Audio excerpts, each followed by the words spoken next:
Assalamualaikum warahmatullahi wabarakatuh. Alhamdulillahirabbil alamin.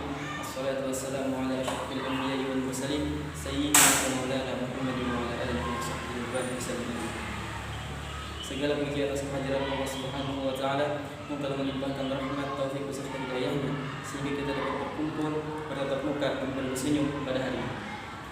Dan pula marilah kita lantunkan salawat serta salam kita atas keharibaan junjungan kita Nabi besar Muhammad sallallahu alaihi wasallam yang telah membawa kita dari zaman gelap beritanya kekafiran menuju zaman kearifan sebagaimana telah kita rasakan hingga sampai sekarang ini. Hari ini pada mata kuliah Pancasila kami dari kelompok 6 akan mempresentasikan isi dari makalah kami tentang pengertian Undang-Undang Dasar 1945 dan pokok-pokok pemikiran yang terdapat pada Undang-Undang Dasar 1945. Kami dari kelompok 6, di sini saya Anggara Darmawan berperan sebagai moderator dan pemateri pertama Baharuni, pemateri kedua dan pemateri yang ketiga Saya Nabisa. Adapun susunan acara kita pada hari ini: 1. Pembukaan, 2. Penyampaian materi, 3. Penutup. Acara yang pertama, pembukaan. Untuk membuka acara kita pada hari ini, marilah kita bersama-sama mengucap basmalah. Bismillahirrahmanirrahim. Acara yang kedua, penyampaian materi. Kepada para pemateri, waktu dan tempat kami aturkan.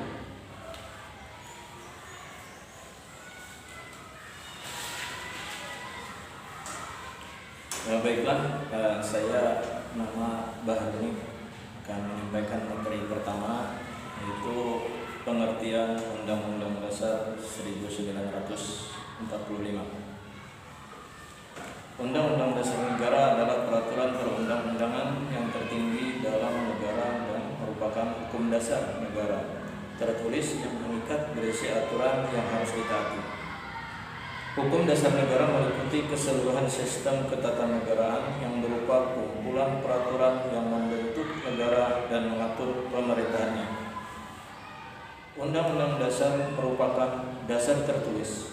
Oleh karena itu, Undang-Undang Dasar menurut sifat dan fungsinya adalah suatu naskah yang memaparkan karangan dan tugas-tugas pokok cara kerja badan tersebut, menentukan cara-cara bagaimana pusat kekuasaan itu bekerja sama dan menyesuaikan diri satu sama lainnya, merekam hubungan-hubungan kekuasaan dalam suatu negara. Undang-Undang Dasar disebutkan bersifat singkat dan super karena hanya memuat 37 pasal, adapun pasal-pasal yang lain hanya memuat aturan peralihan dan aturan tambahan. Yang dimaksud dengan Undang-Undang Dasar 1945 adalah keseluruhan naskah yang terdiri dari pembukaan dan pasal-pasal. Pembukaan terdiri atas 4 alinea yang di dalam alinea keempat terdapat rumusan dari Pancasila. Pasal-pasal Undang-Undang Dasar 1945 terdiri dari 20 bab dan 72 pasal, ditambah dengan 3 pasal aturan peralihan dan 2 pasal aturan tambahan. Pembukaan dan pasal-pasal Undang-Undang Dasar 1945 merupakan satu kebulatan yang utuh, dengan kata lain merupakan bagian-bagian yang satu sama lainnya tidak dapat dipisahkan. Sebagaimana kita ketahui, Undang-Undang Dasar 1945 itu telah ditetapkan oleh Panitia Persiapan Kemerdekaan Indonesia atau PPKI dan mulai berlaku pada tanggal 18 Agustus 1945. Rancangan Undang-Undang Dasar 1945 dipersiapkan oleh suatu badan yang bernama Badan Penyelidik Usaha-Usaha Persiapan Kemerdekaan Indonesia, disingkat BPUPKI. Demikian materi yang bisa saya sampaikan. Terima kasih. Untuk berikutnya materi kedua akan disampaikan oleh pemateri kedua. Terima kasih. Saya di sini akan menjelaskan tentang fungsi UUD 1945. Fungsi UUD 1945 telah menjelaskan bahwa UUD 1945 adalah hukum dasar tertulis yang mengikat pemerintah, lembaga-lembaga negara, lembaga masyarakat, dan juga mengikat setiap warga negara Indonesia dimanapun mereka berada dan juga tempat setiap penduduk yang berada di wilayah negara Republik Indonesia. Sebagai hukum dasar UUD 1945 berisi norma-norma dan aturan-aturan yang harus ditaati dan dilaksanakan oleh semua komponen tersebut.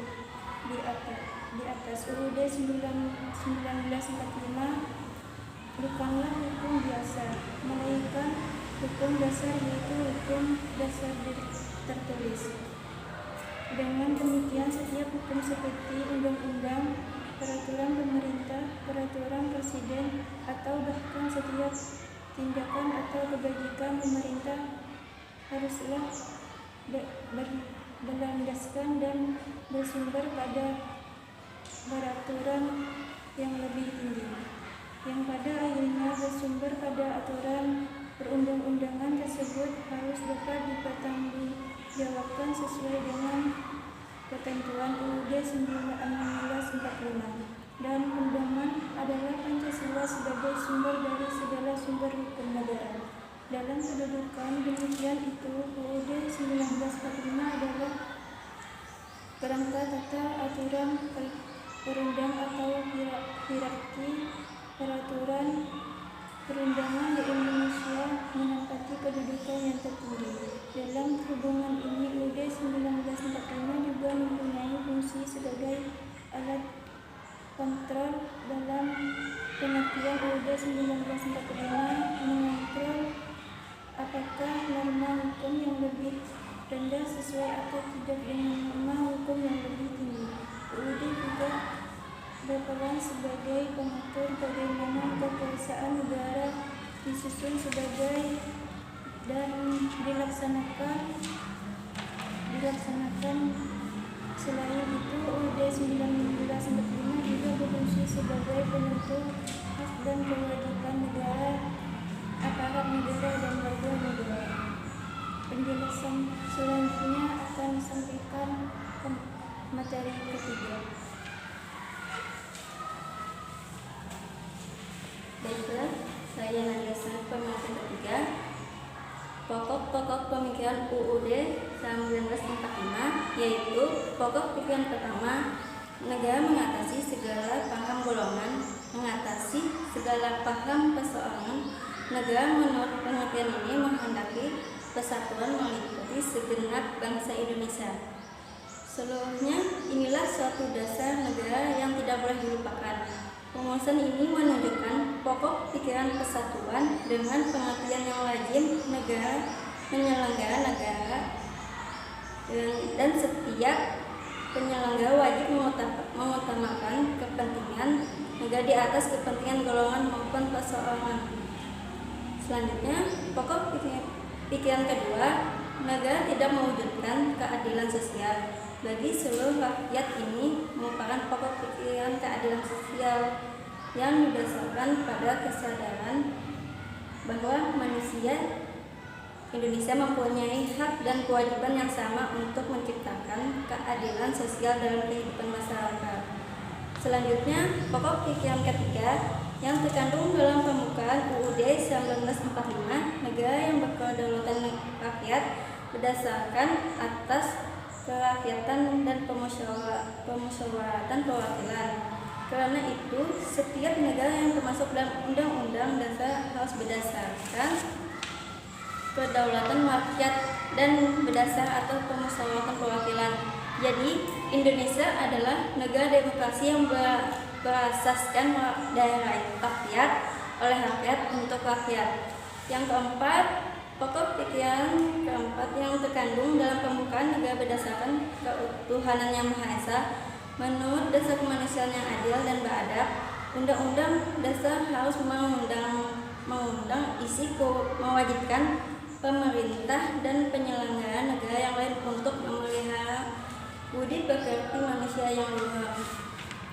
Kesimpulan, UUD negara adalah peraturan perundang-undangan yang tertinggi dalam negara dan merupakan hukum negara yang tertulis yang mengikat berisi aturan yang ditaati. Undang-Undang Dasar bukanlah hukum biasa, melainkan hukum dasar, yaitu hukum dasar negara yang tertulis. sebagai hukum dasar UUD 1945 merupakan sumber hukum tertulis. Dengan demikian, setiap produk hukum seperti undang-undang, peraturan pemerintah, peraturan presiden, maupun bahkan setiap tindakan atau kebijakan pemerintah haruslah berlandaskan dan bersumber pada peraturan yang lebih tinggi.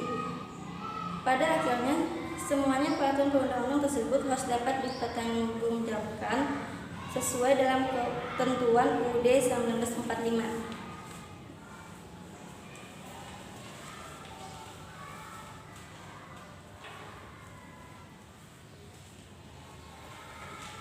Acara yang ketiga, penutup. Sebelumnya, untuk teman-teman dipersilakan berdiri.